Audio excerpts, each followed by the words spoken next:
اعوذ باللہ من الشیطان الرجیم بسم اللہ الرحمن الرحیم الحمد للہ رب العالمین وصلی اللہ علی سیدنا محمد وآلہ الاطیبین الانجبین الاطہرین الاکرمین اللہم صلی علی محمد وآل محمد وعجل فرجہم اما بعد فقط قال اللہ تبارک و تعالی فی القرآن الحکیم وہو اصدق الصادقین وقولہ الحق شہر رمضان الذی انزل فیہ القرآن۔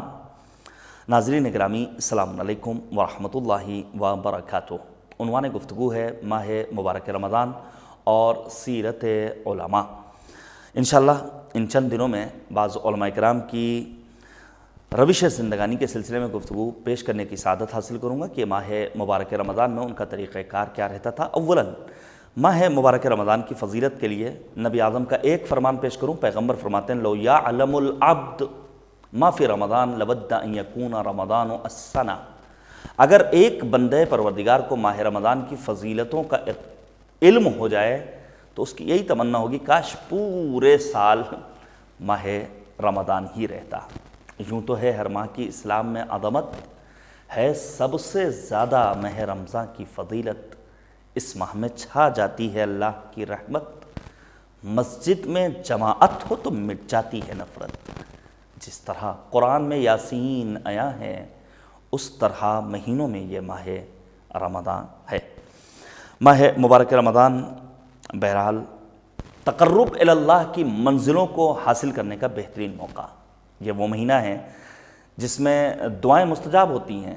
ہر رات آسمان سے ایک ندا گونجتی ہے، حل من سائل فاعطیہ سؤلا، ہے کوئی جو مجھ سے طلب کرے تاکہ میں اس کی دعاؤں کو قبول کر سکوں۔ آپ توجہ کیجئے گا، میں چند ایک علماء کا تذکرہ پیش کروں تاکہ یہ علماء ہمارے لیے مشعل راہ قرار پا سکیں۔ مثلا مرحوم شیخ محدث قمی، ان کی وفات ہوئی ہے سن 1319 ہجری شمسی میں۔ آپ نے بڑی عظیم الشان کتابیں لکھی ہیں جن میں خصوصیت کے ساتھ مفاتیح الجنان، بحار الانوار سے ملتی جلتی کتاب سفینۃ البحار اور دیگر کتابیں۔ آپ توجہ کیجئے گا، شیخ عباس قمی کتنی عظیم جلیل القدر شخصیت۔ آپ جس دور میں مشہد مقدس میں زندگی بسر کر رہے تھے، مسجد گوہرشاد میں ماہ مبارک رمضان میں فراز منبر پر جاتے اور وہاں سے علمی معارف اور دینی دروس کو بیان کرتے۔ اسی دوران آپ کی ملاقات ہوتی ہے ملا عباس تربتی سے۔ بہرحال ان ہستیوں کے تقوی کا اندازہ لگانا ذرا مشکل کام ہے۔ ملا عباس تربتی ہوں، شیخ عباس قمی ہوں۔ شیخ عباس قمی کے بارے میں تو یہاں تک ملتا ہے کہ جب زندگی کے آخری لحظات تو اپنے بیٹے سے کہتے ہیں بیٹا یہ کتاب جو میری نگاہوں کے سامنے، جو میری محبوب ترین کتاب ہے، اسے میری نگاہوں سے ہٹا لو۔ بیٹے کو حیرت ہوئی، بابا آپ تو اسے چاہتے تھے، آپ کبھی اپنے سے جدا نہیں کرنا چاہتے تھے۔ شیخ عباس قمی کہتے ہیں میں نہیں چاہتا کہ شیطان مجھے اس کتاب کے ذریعے اپنے دام فریب میں گرفتار کرے، اسے مجھ سے جدا کر لو۔ ان کا تقوی کس منزل پر تھا، ان کی پارسائی، ان کی پرہیزگاری۔ شیخ عباس قمی کی ملاقات ہوئی ملا عباس تربتی سے۔ ایک روز ملا عباس تربتی اپنی اقامت گاہ یعنی تربت حیدریہ سے مشہد مقدس تشریف لاتے ہیں۔ تربت حیدریہ مشہد ہی کے اطراف و اکناف میں پائی جانے والی ایک جگہ ہے، اور کس لیے آئے ہیں؟ تاکہ شیخ عباس قمی کے بیانات سے بھرپور فائدہ اٹھائیں۔ اور یہ دونوں ایک دوسرے کو پہلے سے جانتے تھے، آشنا تھے، ایک دوسرے سے ملاقات کر چکے تھے، آپس میں ان کی دوستی بھی تھی، سلام اور علیہ السلام بھی تھا۔ ایک روز شیخ عباس قمی ایک بڑے مجمع میں خطاب کر رہے تھے مسجد گوہرشاد کے، اور فراز منبر سے معارف کا سلسلہ جاری تھا کہ ایک گوشے میں ملا عباس تربتی بیٹھے ہوئے دکھتے ہیں۔ اب آپ دیکھیے شیخ عباس قمی نے اس موقع پر حاضرین سے خطاب کیا اور کہا یہاں ایک بزرگ تشریف فرما ہیں جن کا حق ہے کہ وہ آئیں فراز منبر پر، اور آنے کے بعد وہ معارف کو بیان کریں۔ لاکھ منع کیا، بہت روکا عباس تربتی علیہ الرحمہ نے، لیکن شیخ عباس قمی نہیں مانے اور کہا آپ کا حق ہے کہ آپ جائیے فراز منبر پر تاکہ آپ کے بیانات سے لوگ بھرپور فائدہ اٹھائیں۔ اور آخر ماہ مبارک رمضان تک جناب عباس تربتی نے فراز منبر سے الہی معارف کو بیان کیا، اور لوگ جوق در جوق ان معارف کو سننے کے لیے مسجد گوہرشاد پہنچتے تھے۔ یہ علماء کی قربانی کا جذبہ، یہ علماء کا ایثار ہمیں بہت کچھ سکھاتا ہے۔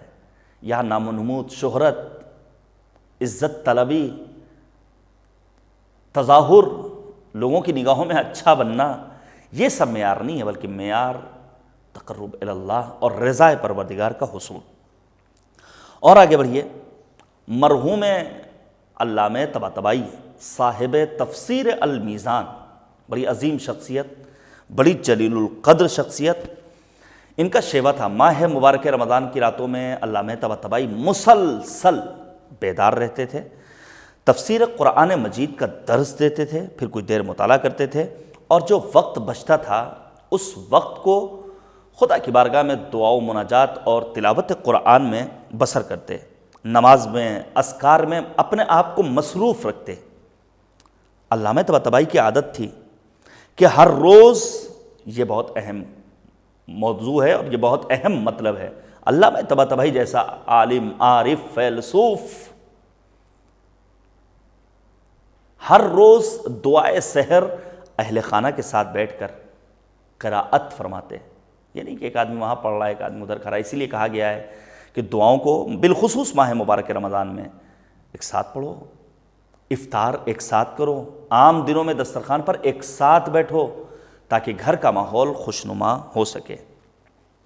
اور ایک اور جذاب بات اور اہم بات جو علامہ طباطبائی کی سوانح حیات لکھنے والوں نے لکھا ہے کہ ماہ رمضان کے پہلے ہی علامہ طباطبائی اپنے پڑوسیوں سے اجازت لیتے تھے کہ اگر آپ ماہ رمضان کی صبح میں سوتے رہیں گے تو مجھے حق رہے اور مجھے اجازت مل جائے کہ میں آپ کو بیدار کر سکوں، تاکہ کوئی بے روزہ نہ رہے، تاکہ کوئی ماہ مبارک رمضان کے فیوضات سے بے بہرا نہ رہے۔ علامہ انہیں جا کر کے بیدار کرتے تھے۔ اپنے درس کے دوران علامہ طباطبائی علیہ الرحمہ بیان کرتے تھے کہ مجھے یاد نہیں کہ میں ماہ مبارک رمضان میں کبھی سویا ہوں۔ اللہ اکبر! جتنی زندگی، مکمل حیات ماہ مبارک رمضان کی راتوں میں جاگنا، اور جاگنا بھی بلا سبب نہیں، بلا وجہ نہیں، بلکہ درس تفسیر، آیات قرآن کی تلاوت، خدا کی بارگاہ میں دعا و راز و مناجات، اذکار، نماز، اوراد کا پڑھنا، ان کاموں کے لیے۔ اور پھر ابھی حال ہی میں انتقال ہوا ہے کچھ عرصے قبل جناب علامہ حسن زادہ آملی کا، انہوں نے بیان کیا کہ جب میں علامہ طباطبائی کی خدمت میں شرف یاب ہوا اور اپنے عرائض پیش کیے تو علامہ نے فرمایا، امام محمد باقر علیہ السلام سے وارد ہونے والی دعائے سحر ہرگز ترک نہ کرو، کیونکہ اس میں جمال بھی ہے، اس میں جلال بھی ہے، اس میں عظمت پروردگار، نور الہی، رحمت و علم و شرف پروردگار سب کچھ موجود ہے۔ اس میں حور و غلمان کا تذکرہ نہیں ہے۔ اگر جنت بہترین ہے تو خالق جنت اس سے کہیں زیادہ بہتر ہے۔ علامہ طباطبائی علیہ الرحمہ ماہ مبارک رمضان میں روزہ افطار کے وقت پہلے ذری ہے معصومہ پر جا کر بوسہ لیتے تھے، یعنی ان کا افطار ذری ہے معصومہ تک پہنچنا ہوتا تھا۔ بہت اہم ہے، ان مشاہد مقدس تک پہنچنے کی خداوند کریم ہمیں توفیق دے۔ پا پیادہ جناب معصوم قم سلام اللہ علیہ کی ذری تک علامہ طباطبائی آتے، پھر گھر واپس جاتے اور افطار کرتے۔ اور ساتھ ہی ساتھ یہ بھی لکھا ہے علامہ طباطبائی کے سلسلے میں کہ ماہ مبارک رمضان میں جہاں بھی مجالس کا انتظام ہوتا اور علامہ طباطبائی کو خبر مل جاتی تو آپ اس میں شریک ہوتے، بے پناہ گریہ کرتے، اس حد تک کہ آپ کے وجود میں لرزہ طاری ہو جاتا تھا۔ یہ ہے حقیقی عزاداری، یہ ہے سید الشہداء حضرت امام حسین علیہ السلام سے واقعی محبت۔ یہی علامہ طباطبائی ہیں جنہوں نے عزائے سرکار سید الشہداء کے سلسلے میں بیان فرمایا تھا کہ یاد سید الشہداء میں شاعر حسینی میں سے ایک یہ ہے کہ انسان امام حسین کے فرمودات پر مشتمل بینر نصب کرے، فلیکس بینر لگائے، کتیبے لگائے۔ اور پھر علامہ طباطبائی کی معرفت کا عالم یہ ہے کہ وہ لکھتے ہیں اور کہتے ہیں کہ اگر کوئی انسان یاد سید الشہداء میں یہ کتیبے نصب کرتا ہے تو روز محشر یہ بینر، یہ فلیکس، یہ کتیبے بھی خدا کی بارگاہ میں اس کی شفاعت کریں گے۔ پوری رات یہ سلسلہ جاری رکھتے۔ علامہ طباطبائی علیہ الرحمہ شبہائے قدر میں تفسیر پر بحث و مباحثہ کرتے اور پوری زندگی ان کا یہی شیوہ رہا، ان کا یہی دستور رہا۔ رہبر معظم انقلاب حضرت آیت اللہ العظمیٰ سید علی خامنئی، ان کے بارے میں تو آپ خود پڑھ سکتے ہیں جا کر کے، خود ان کی ویب سائٹ پر، سوشل میڈیا پر آپ دیکھ سکتے ہیں کہ قرآن کے سلسلے میں کتنی تاکید ہے۔ ماہ مبارک رمضان کے سلسلے میں بیان فرماتے ہیں رہبر معظم انقلاب کی ماہ مبارک وہ مہینہ ہے جس میں اپنی کوتاہیوں کے جبران کے لیے عملی اقدامات کیے جاتے ہیں۔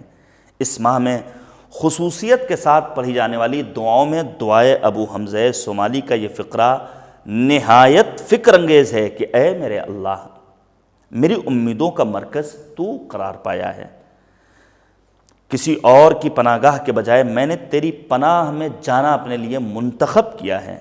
مجھے بخوبی اس بات کا علم ہے کہ جو تیری طرف ایک قدم بڑھاتا ہے تو اس سے قریب تر ہو جاتا ہے۔ ماہ رمضان خدا سے قریب ہونے کا مہینہ ہے۔ پھر دعائے ابو حمزہ صومالی کے جو فراز ہیں، جو معنی ہیں، آپ پڑھ کر کے دیکھیے۔ وہی انداز دعا امام سید سجاد زینت العباد ذو الصفنات میر کاروان حسینی حضرت علی بن الحسین کا جو آپ کے جد امیر المؤمنین کا انداز دعا تھا، دعائے صباح اور دعائے ابو حمزہ صومالی کو ایک ساتھ رکھ کر دیکھیے، آپ کو اندازہ ہوگا دادا اور پوتے کا انداز دعا بالکل ایک ہے۔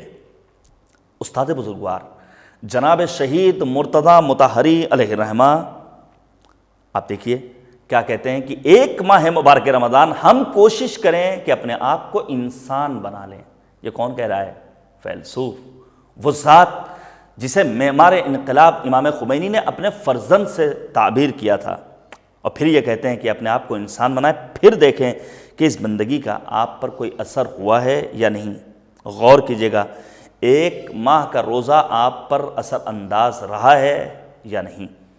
اسی لیے علماء، عرفاء، سیر و سلوک والے افراد ماہ مبارک رمضان میں ہمیشہ جائزہ لیتے تھے کہ ہمارا ماہ رمضان اس سال گزشتہ برس کے ماہ رمضان سے بہتر ہے یا نہیں۔